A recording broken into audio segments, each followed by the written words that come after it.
The monkey didn't steal the hat to be funny.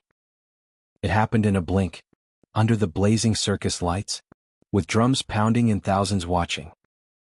The ringleader raised his red-trimmed hat for the finale cue, and a small brown monkey shot forward, ripped it from his hand, and scrambled up the ropes with a frantic shriek. The audience roared with laughter, thinking it was part of the act. But the monkey wasn't playing. He shook the hat wildly, jabbing it toward the shadows above the stage. His eyes were wide, urgent, terrified. The ringleader felt his stomach drop. He followed the monkey's trembling gesture, and froze. High in the rigging, tangled in a cord, a tiny kitten dangled by one paw. Its claws slipped. Its body twisted. One more second and it would fall. The monkey screeched again, stamping the beam. He hadn't stolen anything. He was sounding an alarm. The circus had trained its monkeys for years, tumbling, balancing, following every cue. They were the crowd's favorite act, playful and precise, never chaotic. But the monkeys weren't laughing. Two more climbed beside the first, chattering rapidly, pointing their tiny hands, urging him, pleading with him. This wasn't a trick gone wrong. This was a rescue that the monkeys couldn't perform alone. And the ringleader was the only one who understood it. The ringleader dropped his cane without thinking. Music blasted, spotlights spun, but all he heard was the frantic chattering above. The monkey scrambled along the rope, shaking it to keep the kitten alert. The tiny creature mewed, claws slipping on the braid.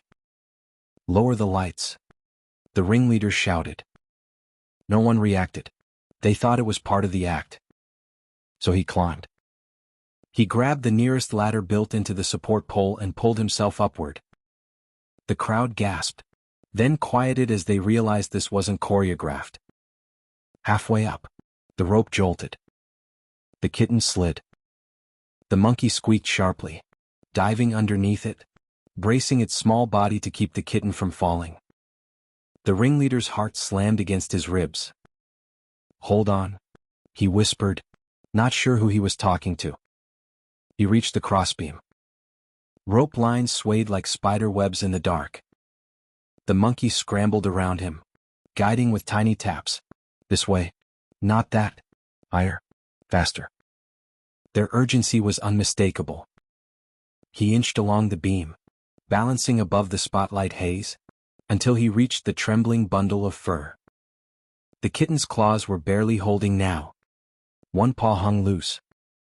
"I've got you," he murmured. He eased closer, arms stretched. The rope swayed again. The kitten slipped.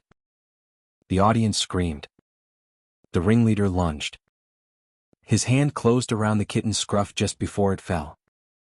He pulled it to his chest and pressed it close, feeling the rapid heartbeat thrum against his palm. The tent was silent except for the faint echo of circus music still playing somewhere below, out of place and absurd. Then the monkeys gathered around him on the beam, touching his shoulders, chirping softly. Relief, gratitude, something deeper. When he descended the ladder, the kitten cradled against his vest. The monkeys followed overhead like guardians.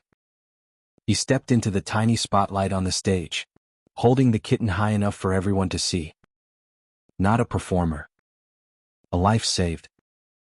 For the first time in the circus's long history, 5,000 people sat in absolute, reverent silence.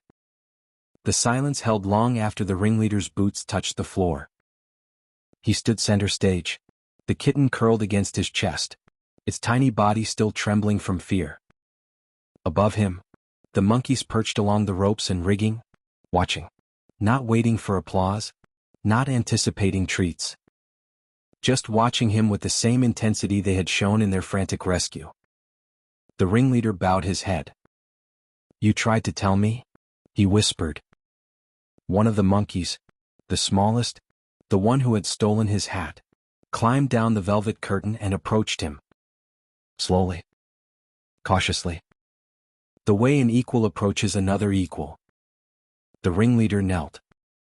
The monkey gently placed the stolen hat at his feet. The crowd exhaled, a collective release of tension. Parents pulled their children closer. Performers peeked from behind curtains. Even the spotlight seemed to soften. He picked up the hat and held it out to the monkey. "Together?" he said. It placed a tiny hand on the brim. A quiet agreement. The moment shifted. No spectacle. No script. Just a man, a terrified kitten, and a group of animals who had tried desperately to make a human understand danger the only way they could. Then the ringleader turned to the audience. "She wasn't stealing," he said, voice carrying across the tent. "She was asking for help."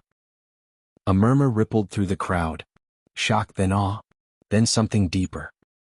Respect. Lights dimmed. The music finally stopped.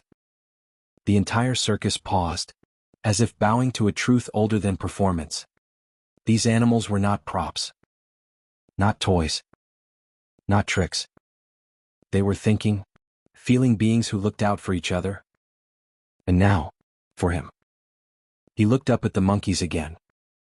They shifted closer, tails curled around the ropes, their bodies angled protectively over the ring. The ringleader stood tall, kitten safe in his arms. "This show," he said quietly, "belongs to all of us." The audience rose, not cheering, but standing in unified stillness. A standing ovation not for entertainment, but for empathy. And for the first time, the circus felt less like a show and more like a family. The tent emptied slowly, people speaking in hushed tones as they stepped into the night. No one rushed. No one pushed. It was as if the entire crowd was afraid to break whatever sacred thing had just happened inside. Back in the ring, the ringleader carried the kitten to the animal care tent. The monkeys followed behind him in a loose, curious procession, still alert, still protective. The youngest monkey kept close to his boots, occasionally reaching out to touch the kitten as if checking. "Is it still safe?" The ringleader crouched beside a warm crate lined with blankets and gently set the kitten down. It mewed once, curling into the soft fabric. The monkeys gathered around, chattering softly. He watched them for a long moment. Then he removed his hat and held it against his chest. "You saved her," he said. "Not me." The smallest monkey tapped the brim of the hat, then tapped his chest. A simple message, clear as speech.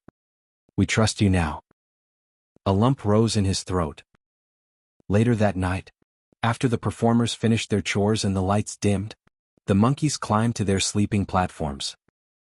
But instead of settling down, they gathered in one cluster above the ringleader's wagon, keeping quiet watch as he stroked the now sleeping kitten. They stayed until the last lantern went out. The next morning, when the crowd filed in for the matinee, something subtle had changed.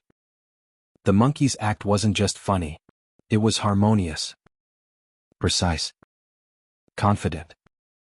And when the ringleader stepped out in the center ring, the monkeys hopped down to stand beside him instead of behind him.